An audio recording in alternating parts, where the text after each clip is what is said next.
Hi అండి, నేను మీ విజయ. గున్ని రసోయిలో అందరికీ స్వాగతం, సుస్వాగతం. ఈరోజు నేను మీకు కొత్త రెసిపీ ఢోక్లా చెప్తాను. ఇది మన ఇంట్లో వండుకునే రైస్ ఉంటుంది కదా, దాంతో చేస్తారండి. చాలా బాగుంటుంది. అందరూ శనగపప్పు శనగపిండితో చేస్తారు, కానీ ఇలా చేసుకుంటే చాలా ఫ్లఫీగా వస్తుంది, చాలా సాఫ్ట్గా వస్తుంది. రండి, ఇది ఎలా చేస్తారో చెప్తాను. ఇది 1 కప్పు రైస్ అండి, వండిన రైస్. ఇది మన దగ్గర అన్నం ఉంటుంది కదా, ఆ రైసు. 1/2 కప్ నూక, గోధుమ నూక, దీంతో అయితే మనం ఉప్మా చేసుకుంటాము. 1/2 కప్పు పెరుగు, దాంట్లో కొంచెం ఉప్పు. దీంతోనే చేస్తారండి. రండి ఎలా చేస్తారో చూద్దాం. ఒక మిక్సీ జార్ తీసుకోవాలి, అందులోని ఉడికిన బియ్యం అంటే రైసు వేసుకోవాలి. అలాగే 1/2 కప్పు గోధుమ నూక. ఇది కానీ కొంచెం బలంగా ఉంటే మాత్రం మిక్సీలో వేసుకొని కొంచెం సన్నగా చేసుకోండి. అలాగే 1/2 కప్ పెరుగు వేసుకోవాలి. వేసుకొని ఇది గ్రైండ్ చేసుకోవాలి. చూడండి, స్మూత్గా పేస్ట్ తయారైపోయింది. ఇది బౌల్లో తీసుకున్నాను. ఇప్పుడు బౌల్ తీసుకున్నాను, అందులోని ఈ పేస్ట్ వేసుకోవాలి. చూడండి, పేస్ట్ అయిపోయింది. ఇదిగో ఇలా ఉండాలండి, కన్సిస్టెన్సీ ఇలా ఉండాలి దీనికి. ఇప్పుడు ఇందులోని కొంచెం ఉప్పు కలుపుకోవాలి.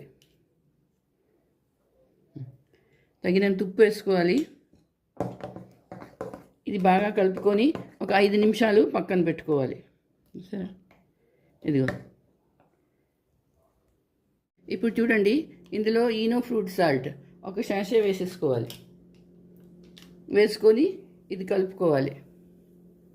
కొంచెం వాటర్ వేసుకోవాలి, అది యాక్టివేట్ అవుతుంది. ఇదిగో చూడండి, అలా పొంగిపోతుంది. ఇది బాగా కలుపుకోవాలి. స్మూత్గా అయిపోతుందండి. ఈనో చాలా మంచిది, మీరు ఇంట్లో కూడా తెచ్చి పెట్టుకోండి. ఈనో అన్నిటికీ పనికొస్తుంది. ఈ గ్రీన్ ఈనో అయితే ఎందుకైనా వంటల్లోకి దాంట్లోంచి పనికొస్తుంది. ఇదే ఫ్లేవర్స్ వచ్చేసాయి, ఆరెంజ్ ఫ్లేవరు, రెడ్ ఫ్లేవర్ ఏదో వచ్చాయి. అవేమో మనకి అడగలేదనుకోండి, ఎప్పుడైనా తేనుపులు బాగా వస్తున్నాయి అన్నప్పుడు అది ఒక గ్లాస్ వాటర్లో వేసుకొని వెంటనే తాగేసారనుకోండి, మీకు హాయిగా అనిపిస్తుంది. అండి, నేను గ్యాస్ ఆన్ చేసుకున్నాను, దాని మీద స్టీమర్ పెట్టుకున్నాను, నీళ్ళు వేసుకున్నాను. నీళ్ళు బాగా మరుగుతున్నాయి.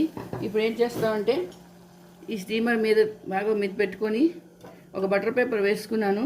వేసుకొని ఈ బ్యాటర్ అందులోని వేసేసుకోవాలి. చాలా చాలా బాగుంటుందండి, చాలా స్మూత్గా వస్తాయి ఇవి. చాలామంది శనగపిండితోని శనగపప్పు బియ్యంతోని చేసుకుంటారు, కానీ ఇది వండుకొని రైస్తో చేసుకోవచ్చు. ఇలా ఒక మాట చేసుకుంటే మీరు అస్తమానం ఇదే చేస్తారు, అన్నం వేస్ట్ చెయ్యరు. చూడండి, ఇది ఒక 10 మినిట్స్ ఇలా స్టీమ్ అవ్వాలి. ఇప్పుడు చూడండి, దీని మీద కొంచెం కారం కూడా వేస్తున్నాను, చూడ్డానికి చాలా బాగుంటుంది. ఇదిగోటండి, 10 మినిట్స్ అయిపోయింది. ఇది ఇప్పి చూస్తాను. ఇదిగో చూడండి, అంటుకోలేదు. ఇప్పుడు గ్యాస్ బంద్ చేసేస్తాను. ఒక 5 మినిట్స్ అలా చల్లారనియాలి. చూసారా, అయిపోయింది. ఎంత బాగా అయిందో, ఫ్లఫీగా అయిందండి, చాలా బాగా అయింది. ఉండండి, కట్ చేసి చూపిస్తాను. ఇప్పుడు దీని మీద కొంచెం కొత్తిమీర వేసుకుంటాను. ఇంకో చూడండి, కట్ చేసాను.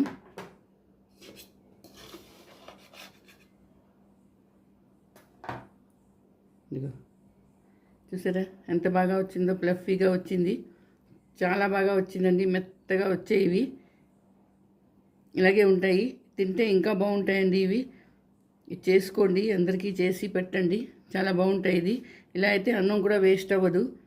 చూడండి ఎంత పర్ఫెక్ట్గా వచ్చాయో. ఇది కావాలంటే దీన్ని పోపు వేసుకోవచ్చు, లేకపోతే ఇలా కూడా తినేయచ్చు ఏదైనా చట్నీతో. ఇదిగోటండి, రైస్ ఢోక్లా రెడీ అయిపోయింది. ఇది చాలా బాగుంటుంది, ఫ్లఫీగా వస్తాయి, చాలా సాఫ్ట్గా వస్తాయి. మరి మీరు చేసుకోండి, అందరికీ చేసి పెట్టండి. దీన్ని చేయడానికి ఎక్కువ టైం కూడా తగలదు. మరి నా వీడియో నచ్చితే తప్పకుండా సబ్స్క్రైబ్ చేయండి, అలాగే లైక్ షేర్ చేయండి. మళ్ళీ ఇంకో వీడియోతో కలుస్తాను. అంతవరకు సెలవు.